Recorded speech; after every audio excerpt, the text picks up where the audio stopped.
अस्सलाम वालेकुम, कैसे हैं आप सब। मैं हूं Saira Gulzar. Welcome back to my channel. आज हम बनाएंगे आलू के पराठे, जिसके लिए ना तो हम आटा गूंदेंगे और ना ही रोटी को बेलना है।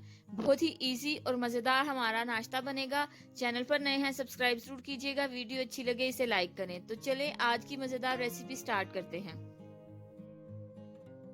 पराठे बनाने के लिए सबसे पहले हमने आलू को बॉईल करना है। 2 मीडियम साइज के मैंने आलू लिए हैं, इनको टुकड़ों में काट के इस तरह से बॉईल कर लेंगे। आप इसको छिलके के साथ भी बॉईल कर सकते हैं, लेकिन ये है कि इससे कुकिंग प्रोसेस जो है थोड़ा फास्ट हो जाता है, आपका टाइम बच जाता है। मीडियम फ्लेम पे 10 से 15 मिनट तक मैंने आलू को बॉईल किया है। आलू जो है वो अच्छे से गल गए हैं। अब इनको हम निकाल लेंगे और थोड़ी देर तक ठंडा होने देंगे रूम टेम्परेचर पे। उसके बाद इन्हें हम ग्रेट करेंगे। आलू को हमने अच्छे से ग्रेट करना है। अगर आप नहीं करना चाहते तो मैश कर सकते हैं हाथों से, लेकिन ये इसमें गुठलियां नहीं होनी चाहिए। बिल्कुल एक क्रीमी कंसिस्टेंसी के आलू जो हैं वो पिसे हुए होने चाहिए। इससे पराठे बड़े अच्छे बनेंगे। सारे आलू के पीसीस जो हैं उनको मैंने ग्रेट कर लिया। अब इसमें हम कुछ स्पाइसेस ऐड करेंगे। हाफ टी स्पून कुटी हुई लाल मिर्च ऐड करेंगे। हाफ टी स्पून नमक, नमक आप अपने टेस्ट के अकॉर्डिंग कम या ज्यादा कर सकते हैं। 1/4 टीस्पून हल्दी ऐड करेंगे। साथ में कटा हुआ हरा धनिया या पुदीना जो भी आपके पास अवेलेबल हो वो डाल दें, और आधा चम्मच गरम मसाला पाउडर जाएगा। इन सारी चीजों को आलू में अच्छे से मिक्स कर लेंगे। मजेदार सा आलू का मसाला हमारा रेडी है। इसको साइड पे करते हैं और डो की तरफ आ जाते हैं कि किस तरह से हमने इसकी डो बनानी है।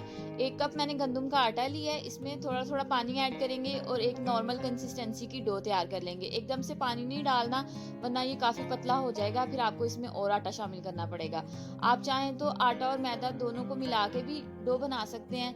ये बहुत ही ईजी है। इसमें आपको बिल्कुल भी आटा गूंदने की जरूरत नहीं है, ना ही आपका टाइम लगेगा। पेड़े नहीं बनाने, कुछ भी नहीं। बस इस तरह से एक अच्छी सी कंसिस्टेंसी का हमने बैटर तैयार कर लेना है। अब इसमें मैं ऐड करूंगी 2 टेबलस्पून ऑयल, और साथ में ऐड कर देंगे हम जो आलू का मिक्सचर बनाया था वो। आलू का मसाला डालने के बाद अच्छे से मिक्स करेंगे ताकि इसमें कोई भी लम्स वगैरह ना रहे। अगर आपको लगता है कि डो जो है वो थोड़ी सी गाढ़ी हो गई है आलू ऐड करने से, आप मजीद थोड़ा सा पानी ऐड करके इसको पतला कर सकते हैं।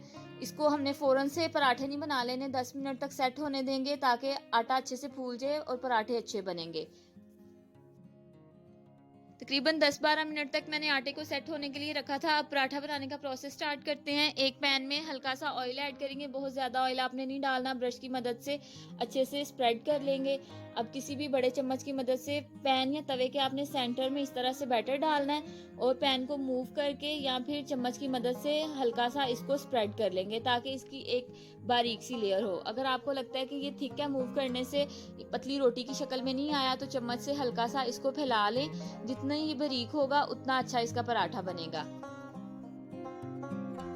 तकरीबन आधे मिनट तक हल्की आंच पर इसी तरह पकने देंगे। जब ऊपर की लेयर का कलर चेंज होगा, इसकी साइड चेंज कर देंगे। इस रेसिपी में आपने ध्यान रखना है नॉन स्टिक पैन या तवा इस्तेमाल करना है, उसी में ये पराठा अच्छा बनेगा। जिस तरह हम नॉर्मल आटे से रोटी बनाते हैं उसी तरह इसको हल्का हल्का प्रेस करेंगे और दोनों साइड से अच्छे से पका लेंगे। जब तक ये 50% कुक नहीं हो जाता, हमने इसके ऊपर ऑयल नहीं लगाना। पकने के बाद हम इस पे ऑयल लगाएंगे, वरना डो सारा ऑयल अब्सॉर्ब कर लेगी और पराठे जो है वो बहुत ऑयली बनेंगे।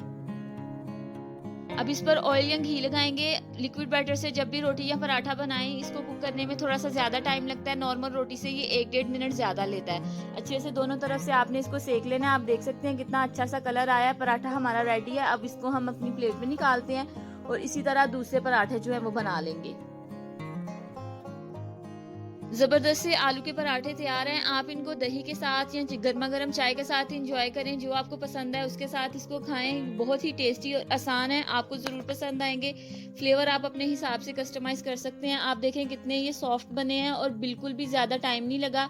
आप बच्चों को लंच बॉक्स में भी बना के दे सकते हैं। इस रेसिपी को जरूर ट्राई करें और मुझे फीडबैक दीजिएगा कि आपको कैसी लगी। वीडियो अच्छी लगी हो इसको लाइक करें, शेयर करें और मेरे चैनल को सब्सक्राइब जरूर कीजिएगा। बहुत जल्द मिलेंगे एक नई रेसिपी के साथ। तब तक अपना बहुत ख्याल रखें और मुझे दुआ में याद रखिएगा।